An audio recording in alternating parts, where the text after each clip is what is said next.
Assalamualaikum warahmatullahi wabarakatuh. Pada kesempatan kali ini kita akan memaparkan hasil diskusi kami tentang manajemen pemasaran. Sebelumnya izinkan kami untuk memperkenalkan diri. Anggota kelompok kami terdiri dari Faisal Fitra Alfian, Muhammad Nabil Zafari, dan Sulani Abdul Aziz.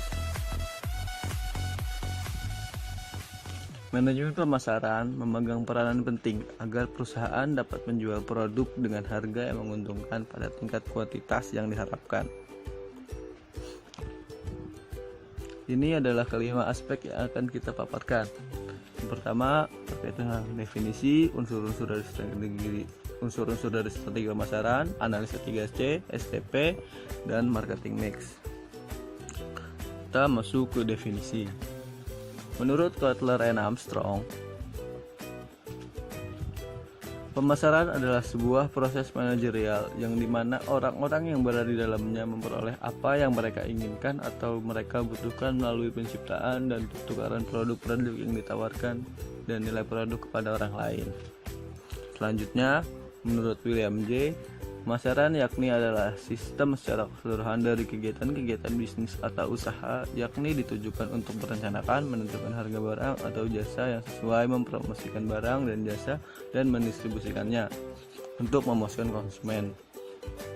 Dan yang ketiga, menurut Philip Kotler, pemasaran yakni merupakan suatu kegiatan manusia yang ditujukan untuk memenuhi kebutuhan masyarakat dengan melalui proses pertukaran. Ya, ini adalah unsur-unsur dari strategi pemasaran. Strategi pemasaran sendiri adalah usaha untuk memasarkan produk atau jasa dengan memakai pola perencanaan dan metode supaya bisa menghasil menjual lebih banyak apa yang dijual.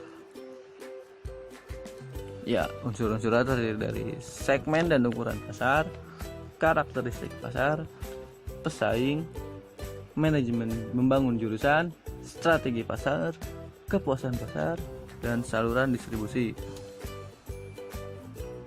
Ya, kita masuk ke segmen pasar yang pertama. Segmen pasar adalah sebuah proses pengelompokan atau pembagian calon konsumen berdasarkan karakteristik yang berbeda. Sebagian pasar yang berbeda-beda atau heterogen menjadi beberapa kelompok yang homogen. Yang kedua, ukuran pasar. Ukuran pasar adalah proses memperkirakan potensi pasar. Memahami potensi pasar penting bagi perusahaan yang ingin meluncurkan produk atau jasa baru, menggunakan berbagai sumber riset pasar sekunder dan database. Kita mensintesis hasil dari penelitian sebelumnya yang diterbitkan dan sumber data lainnya. Karakteristik pasar. Karakteristik pasar terdiri dari 4 aspek. Yang pertama, pasar persaingan sempurna adalah sebuah jenis pasar dengan jumlah penjual dan pembeli yang sangat banyak dan produk yang dijual bersifat homogen. Yang kedua, pasar monopoli adalah suatu bentuk pasar di mana hanya terdapat satu penjual yang menguasai pasar. Produsen bebas untuk menentukan harga. Yang ketiga, pasar monopolistik adalah salah satu bentuk pasar di mana terdapat banyak produsen menghasilkan barang serupa tetapi memiliki perbedaan dalam beberapa aspek. Dan yang terakhir, pasar oligopoli adalah pasar di mana penawaran satu jenis barang dikuasai oleh beberapa perusahaan. Umumnya jumlah perusahaan lebih dari 2 tetapi kurang dari 10. Jaringan bisnis, networking. Jaringan bisnis adalah suatu kegiatan ekonomi di mana kelompok pengusaha seperti yang berpikiran mengenali, menciptakan atau bertindak atas peluasan bisnis. Sebuah jaringan bisnis adalah suatu jaringan sosial yang ada kegiatan usaha. Dan ada beberapa organisasi jaringan bisnis terbuka yang menciptakan model kegiatan jaringan yang jika diikuti memungkinkan pelaku bisnis untuk membangun hubungan bisnis yang baru. 5 tahap untuk membangun jaringan bisnis. Yang pertama, perkenalkan diri Anda untuk menjalin hubungan dengan siapapun, perbanyak jaringan. Yang kedua, berbangun atau bergabung dalam perbincangan santai di kalangan bisnis. Yang ketiga, bangun kepercayaan. Yang keempat, berikan waktu. Yang kelima, memusatkan data orang-orang yang berada dalam jaringan Anda. Ya, pada gambar ini adalah persaingan antara Coca-Cola dan Pepsi. Ini adalah salah satu bentuk persaingan. Pesaing merupakan orang-orang yang mengejar sasaran pasar yang sama persis. Dibilang perusahaan perlu untuk membandingkan produk, harga, distribusi, promosi dengan pesaingnya. Ya, masuk ke ciri-ciri pesaing. Ciri-ciri pesaing yang pertama, produk atau jasa yang ditawarkan sejenis atau relatif sama. Dua, mengejar sasaran pasar sama. Yang ketiga, ancaman yang dilakukan pesaing dapat secara langsung atau secara pelan-pelan. Banyak meme terkait tentang persaingan suatu perusahaan, bisa di baliho, iklan, dan lain-lain.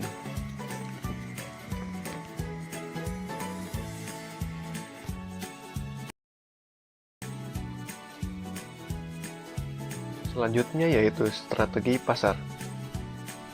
Sebelum melanjutkan presentasi, izinkan saya untuk memperkenalkan diri. Nama saya Faisal Fitralfian dari kelas 6P, Strategi Pasar. Yaitu proses mengevaluasi daya tarik masing-masing segmen pasar dan memilih satu atau lebih segmen yang akan dilayani. Menetapkan target pasar terdiri dari merancang strategi untuk membangun hubungan yang tepat dengan pelanggan yang tepat. Atau perusahaan besar mungkin memutuskan untuk menawarkan rangkaian lengkap produk untuk melayani semua segmen pasarnya. Sebagian besar perusahaan memasuki pasar baru dengan melayani satu segmen tunggal, dan jika ini terbukti berhasil, maka mereka akan menambahkan segmen. Berikutnya adalah kepuasan pelanggan. Menurut Coulter tahun 2000, kepuasan konsumen merupakan tingkat perasaan seseorang setelah membandingkan antara manfaat produk yang konsumen rasakan dengan harapannya. Kemampuan konsumen adalah penilaian konsumen atas produk ataupun jasa dalam hal menilai apakah produk atau jasa tersebut telah memenuhi kebutuhan dan ekspektasi konsumen.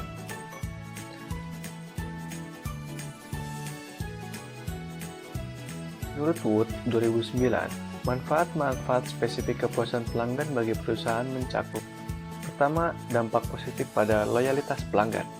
Kedua, berpotensi menjadi sumber pendapatan masa depan, terutama melalui pembelian ulang, cross-selling, dan upselling.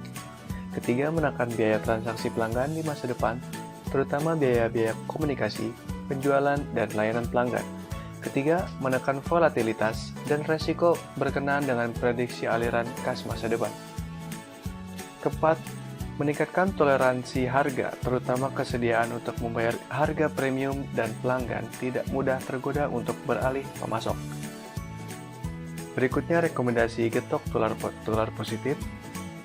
Kemudian pelanggan cenderung lebih reseptif terhadap product line extension, brand extension, dan new add-on service yang ditawarkan perusahaan.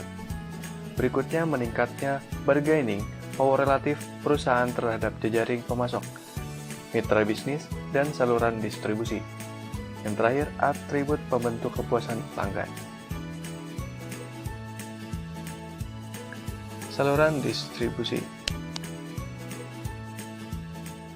Menurut Nitisemito 1993, saluran distribusi adalah lembaga-lembaga distributor atau lembaga-lembaga penyalur yang mempunyai kegiatan untuk menyalurkan atau menyampaikan barang-barang atau jasa-jasa produsen ke konsumen.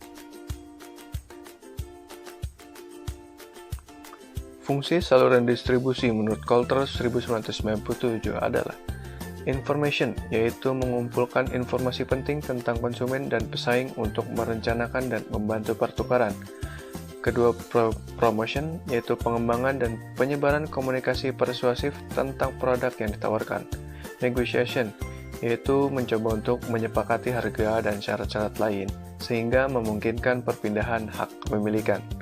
Ordering, yaitu pihak distributor memesan barang kepada perusahaan. payment, yaitu pembeli membayar tagihan kepada penjual melalui bank atau lembaga keuangan lainnya. Title, yaitu perpindahan kepemilikan barang dari suatu organisasi atau orang, kepala organisasi atau orang lain. Physical possession, yaitu mengangkut dan menyimpan barang-barang dari bahan mentah hingga barang jadi dan akhirnya sampai ke konsumen akhir. Financing, yaitu meminta dan memanfaatkan dana untuk biaya-biaya dalam pekerjaan saluran distribusi. Risk taking, yaitu menanggung resiko sehubungan dengan pelaksanaan pekerjaan saluran distribusi. Poin berikutnya itu 3C. 3C terdiri dari 3 singkatan yang diawali dengan huruf C, yaitu pertama, customer needs atau kebutuhan customer. Teknik untuk mengetahui kebutuhan pelanggan yaitu empathy map. Bagaimana kita bisa mengetahui apa yang dirasakan, apa yang dipikirkan, dan apa yang dilakukan pelanggan. Artinya setiap produk atau jasa yang berhendak kita tawarkan ke pelanggan itu harus benar-benar sesuai dengan keinginan pelanggan. Nah, untuk mencapai hal itu, maka ada beberapa poin yang harus kita lakukan. Yang pertama adalah harus benar-benar bisa mengidentifikasi siapa pasar kita. Entah itu kalangan remaja, ataupun orang dewasa, ataupun bahkan lansia, atau mungkin juga bayi. Dari masyarakat ekonomi menengah ke atas atau dengan ekonomi yang menengah ke bawah. Yang berikutnya adalah harus benar-benar memahami apa kebutuhan pelanggan kita. Yang ketiga, harus bisa menyampaikan apa yang ingin diberikan kepada pelanggan. Apa-apa saja kriteria atau apa-apa saja fitur yang ada dalam produk atau jasa yang ingin ditawarkan. Karena terkadang seorang pelanggan awalnya malu untuk bertanya. Tapi kalau kita bisa memberikan penjelasan yang lengkap, mereka pasti akan tertarik. Yang berikutnya adalah harus bisa menyampaikan bahwa ada benefit lain yang bisa dirasakan oleh pelanggan Anda. Contohnya manfaat keuangan atau manfaat emosional, atau bisa dibilang diskon. Berikutnya yaitu company analysis atau menganalisa perusahaan. Bagaimana perusahaan itu bisa secara strategik memenangkan persaingan maupun memperoleh margin yang cukup baik, sehingga kita bisa memperoleh laba yang signifikan. Teori manajemen strategik dari Michael Porter yaitu tentang value chain atau rantai nilai. Setiap perusahaan itu ada dua aktivitas. Yang pertama adalah aktivitas utama dan yang kedua adalah aktivitas pendukung. Aktivitas utama, logistik ke dalam atau kemampuan membeli untuk dijual. Dan yang kedua adalah operasi usaha, beraneka ragam jenisnya. Salah satu contohnya adalah masalah finance dan juga bisa dibilang proses produksi barang. Yang ketiga adalah logistik keluar, yang menyangkut bagaimana kita mendistribusikan barang itu sehingga sampai kepada pelanggan. Yang keempat adalah marketing dan penjualan, lebih kepada manajemen pemasaran dan penjualan. Yang kelima adalah service atau pelayanan dari perusahaan. Berikutnya adalah aktivitas pendukung, yaitu yang pertama adalah infrastruktur berupa bangunan dan peralatan usaha. Yang kedua adalah sumber daya manusia yang memiliki kompetensi yang baik, memiliki dedikasi, dan kemudian mampu bekerja dengan optimal. Yang ketiga adalah pengembangan teknologi. Yang keempat adalah procurement, adalah pengadaan atau kemampuan kita dalam pembelian.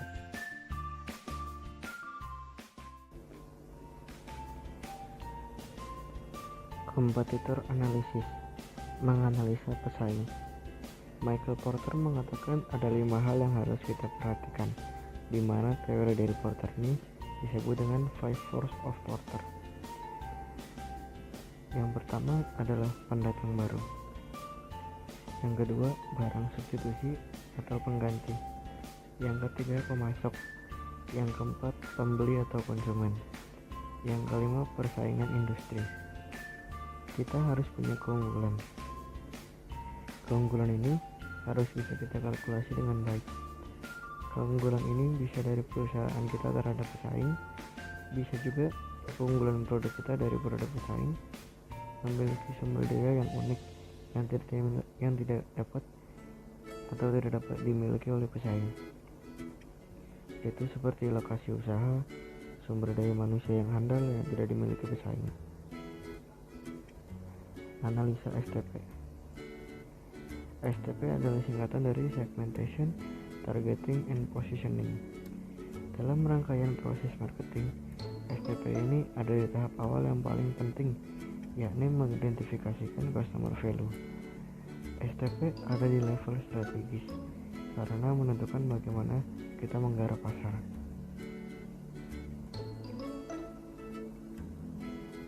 Segmentation adalah upaya untuk memetakan dengan memilah-milahkan konsumen sesuai persamaan di antara mereka. Pemilahan ini bisa berdasarkan usia, tempat tinggal, penghasilan, gaya hidup, atau bagaimana mereka mengkonsumsi produk. Targeting. Setelah memetakan pasar, tahap targeting seperti namanya adalah membidik kelompok konsumen mana yang akan kita pasar. Positioning. Apabila target pasar sudah jelas, positioning adalah bagaimana kita menjelaskan posisi produk kepada konsumen. Apa beda produk kita dibandingkan kompetitor dan apa saja keunggulannya. 4P. Dalam rangkaian proses marketing, 4P ini pada tahap menyalurkan customer value dan mengkomunikasikan customer value kepada pasar. 4P singkatan dari produk, price, place, and promotion. P yang pertama adalah produk.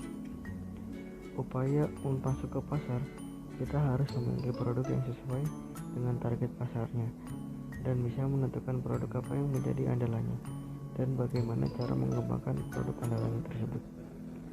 P yang kedua adalah price. Produk tersebut harus memiliki harga yang sesuai dengan target pasar.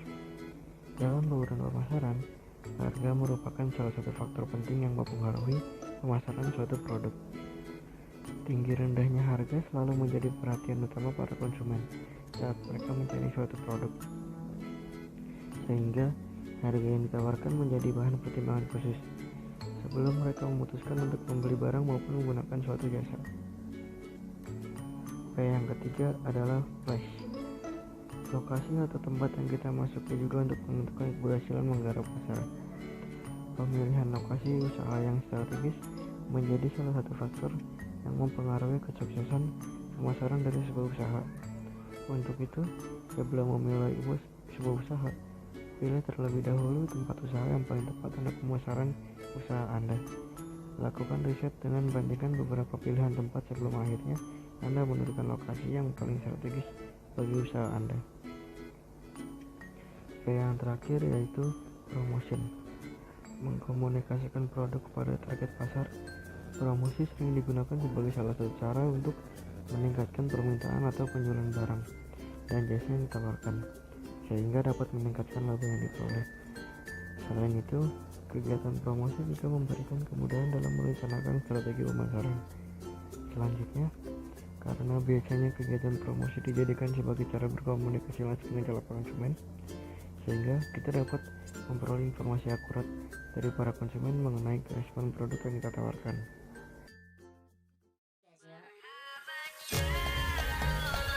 Oke gengs, itu tadi penjelasan dari kami terkait materi manajemen pemasaran. Mohon maaf atas segala kekurangan dan kesalahan, baik dari keterbatasan ilmu ataupun dalam penyampaian. Sedikit dari kami, menjadi pekerja di perusahaan ternama memanglah keren. Tapi bekerja dengan sistem yang kita buat sendiri, lebih-lebih membuka lapangan pekerjaan untuk para pegawai, itu jauh lebih keren. Di negeri ini kita bukanlah turis, maka menjadilah bosnya. Industri mandiri berdaulat. Terima kasih juga buat kalian yang nonton video ini sampai habis. Semoga kalian selalu diberi kesehatan dimanapun kalian berada dan stay safe di luar sana. Banyak kekurangan di materi kita, mari kita berdiskusi. Oh ya, tekan like jika kalian suka video ini, unlike kalau nggak suka, dan buat kalian yang belum subrek, silahkan subrek sekarang, karena subrek itu gratis, geng. Wassalamualaikum warahmatullahi wabarakatuh. Marhaban ya Ramadan.